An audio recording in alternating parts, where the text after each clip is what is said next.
realizar los ejercicios propuestos de esta semana. El primero nos menciona que hay que calcular la presión que ejerce un tinaco lleno de agua de 1.20 metros de altura y 90 centímetros de diámetro sobre la azotea de una casa. Y aparte también nos pide que calculemos el peso del líquido. En este caso, lo primero que tenemos que realizar es poner los datos. Como podemos ver, lo que nos pide el ejercicio es la presión, que es nuestra incógnita. Nos dan un radio que, a ver, si nos dice que el diámetro es de 90 centímetros, el radio es la mitad, que son 45 centímetros, y trasladados a metros serían 0.45 metros. La altura en este caso, que es 1.20 metros, que es lo mismo que 1.2 metros, y como el líquido o el fluido que contiene el tinaco es agua, que aquí no lo menciona el ejercicio, la densidad es de 1000 kilogramos sobre metro cúbico.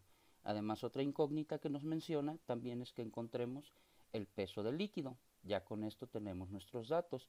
Entonces recuerden que para calcular la presión donde influyen fluidos es la que tenemos, que es la presión hidrostática, que se encuentra a partir de la multiplicación de la densidad por la gravedad y la altura o la profundidad en este caso a la cual queremos encontrar la presión. Entonces, una vez que tenemos nuestra fórmula y nuestros datos, procedemos a la sustitución. Nuestra densidad, que es del agua, que es de 1000 kilogramos sobre metro cúbico, la gravedad, que ya sabemos que es 9.8 metros sobre segundo al cuadrado, y finalmente la profundidad a la cual queremos encontrar la presión, que es 1.2 metros. Entonces, una vez que hacemos esta multiplicación, obtenemos 11.760, y recuerden que la presión se mide en pascales. Ya habíamos comentado que por lo general la presión son valores grandes, entonces cuando tenemos valores grandes, esta la convertimos en kilopascales dividiendo esta cantidad entre 1000. Si la dividimos entre 1000 o regresamos el punto decimal 3 dígitos hacia la izquierda, obtenemos 11.76 kilopascales. Con esto ya encontramos la presión, pero también nos piden que encontremos el peso del líquido. Recordemos que para encontrar la presión, la definición es dividir la fuerza entre el área. Pero ¿a qué fuerza nos estamos refiriendo? Pues precisamente al peso del líquido. Entonces ese peso es equivalente a la fuerza que se aplica para obtener o generar la presión. Entonces, de esta fórmula, presión igual a peso entre área, vamos a despejar el peso. Entonces, la A que está dividiendo pasaría multiplicando a la presión y obtenemos esta fórmula. Pero, desde luego que nuestros datos nos dan un diámetro, quiere decir que la figura del tinaco es un cilindro, y entonces el área de la base del tinaco es un círculo. Y entonces el área de ese círculo lo podemos encontrar como pi por radio al cuadrado, y entonces el peso sería la presión hidrostática, el valor de pi y el radio al cuadrado. Procedemos a hacer la sustitución con los datos que tenemos. La presión la acabamos de obtener, que serían 11.760 pascales, el valor de pi, y el radio, que es el que tenemos en nuestros datos, que es 0.45 metros. Realizamos las operaciones y con ello obtenemos el valor del peso del líquido que contiene ese tinaco. Con ello damos concluido el primer ejercicio. Vamos a ver el segundo. Nos dice que una persona está buceando a 15 metros de profundidad en el mar. Nos dice cuál es la presión que ejerce el agua sobre ella. Aquí nada más nos está pidiendo la pura presión que ejerce el agua de mar. Entonces, nuestros datos, la incógnita es la presión, la profundidad son 15 metros, y como estamos hablando del agua de mar, en este caso la densidad del agua de mar son 1030 kilogramos sobre metro cúbico. Encontramos nuevamente la fórmula que nos va a servir, que para este caso es la de la presión hidrostática, que ya la comentamos, que es presión igual a densidad, gravedad por altura o por profundidad, y sustituimos nuestros datos.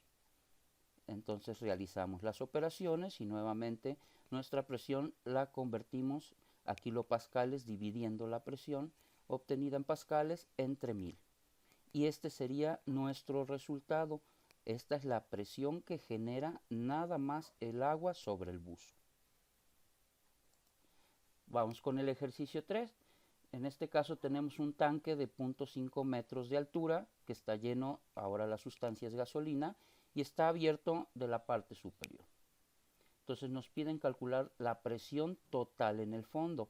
Ahora, como nos piden la presión total, tenemos que calcular la presión que ejerce la gasolina, pero como está abierto, aparte le tenemos que sumar la presión atmosférica.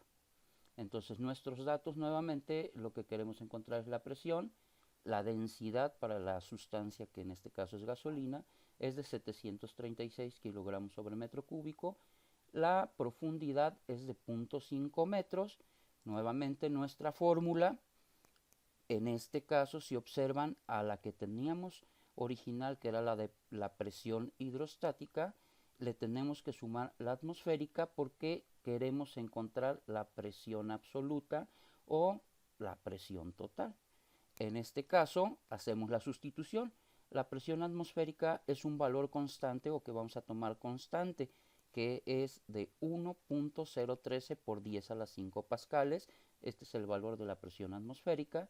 Y le vamos a sumar la presión hidrostática, que en este caso con la sustancia de gasolina, que sería la densidad de la gasolina, el valor de la gravedad y la profundidad, que en este caso es 0.5 metros.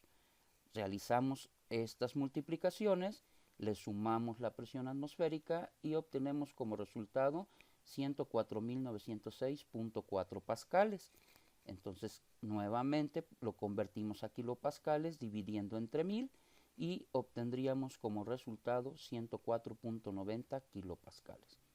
Con esto damos por terminados los 3 ejercicios propuestos de la actividad o de la planeación de esta semana.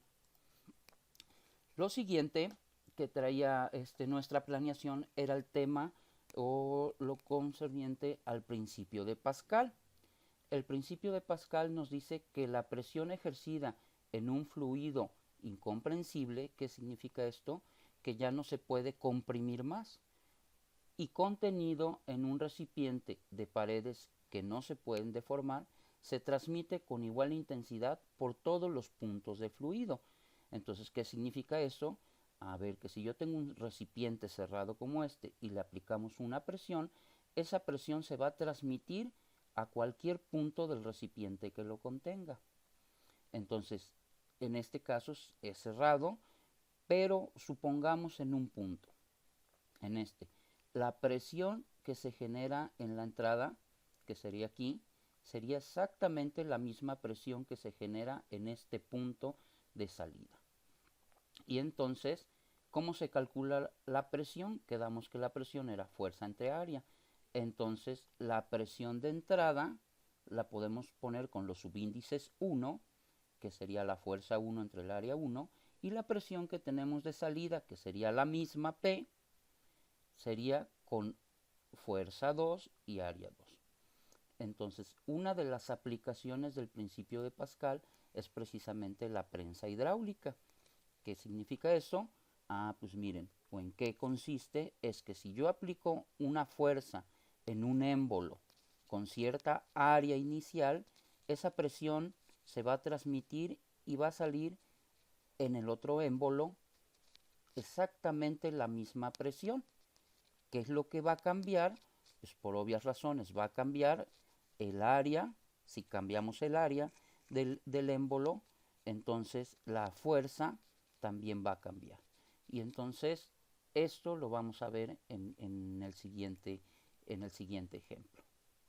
El problema dice así: la distribuidora de llantas. Un gato hidráulico utilizado en una llantera para levantar un auto de 1600 kilogramos es accionado mediante una fuerza sobre un pequeño pistón de 3.8 centímetros de radio. La presión ocasionada se transmite a otro de mayor área de 25 centímetros de radio, y la pregunta es, ¿cuál es la magnitud de la fuerza aplicada? Entonces lo que tenemos que distinguir a partir del texto es, en una imagen, cuáles son o cuál es la presión de entrada y cuál es la presión de salida. Entonces recuerden que la presión de entrada le vamos a asignar los subíndices 1 y las de salida los subíndices 2. Entonces aquí sería la fuerza 1 de entrada, el área 1, y en la salida sería la fuerza de salida y el área 2. Entonces procedemos a la solución. Entonces, de acuerdo a lo que es el principio de Pascal, si recuerdan, aquí en la parte inferior teníamos F1 entre área 1 igual a F2 entre área 2. Lo que nos piden es la fuerza que se aplicó para poder elevar el auto de 1600 kilogramos. Entonces lo que nos están pidiendo es el valor de F1, que despejado, quitando el área 1 de aquí abajo, que está dividiendo y pasaría multiplicando, esta sería nuestra fórmula a utilizar. Entonces, ¿tenemos el área 1? No, pero si nos dan los radios. Como nos dan los radios, esto implica que es de forma circular. Entonces, el área 1 sería pi por el radio 1, que es el de entrada, que es el pistón más pequeño, que sería 3.8 centímetros al cuadrado, y el área 2, que sería el que tiene de radio 25, nuevamente sería pi por 25 al cuadrado. Ahora, ¿cuánto vale la fuerza 2? La fuerza 2 es necesaria para levantar el auto. Lo que nos dan aquí, 1600 kilogramos, es la masa. Para convertirla a peso hay que multiplicar esto por la gravedad, que sería 9.8. Hacemos todas estas cuentas y finalmente nos quedaría que la fuerza de entrada en el pistón 1 sería de 362.27 newton. Con esto, nosotros podríamos observar algo. Miren, el peso directamente del auto no son 1600, esa es la masa, sino el peso ya multiplicado por el 9.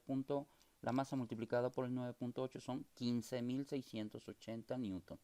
Quiere decir que de este lado estamos levantando un peso de 15.680 newton solo con una fuerza de 362.27. Como podemos ver, es mucho menor.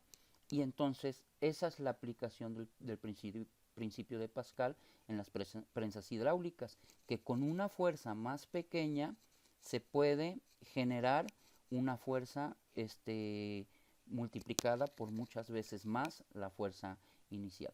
Esto también se utiliza el principio de Pascal, o una aplicación es en los gatos hidráulicos, en las direcciones hidráulicas de los coches, que con una pequeña fuerza en las manos podemos hacer que se muevan las llantas para poder avanzar en curvas, por ejemplo.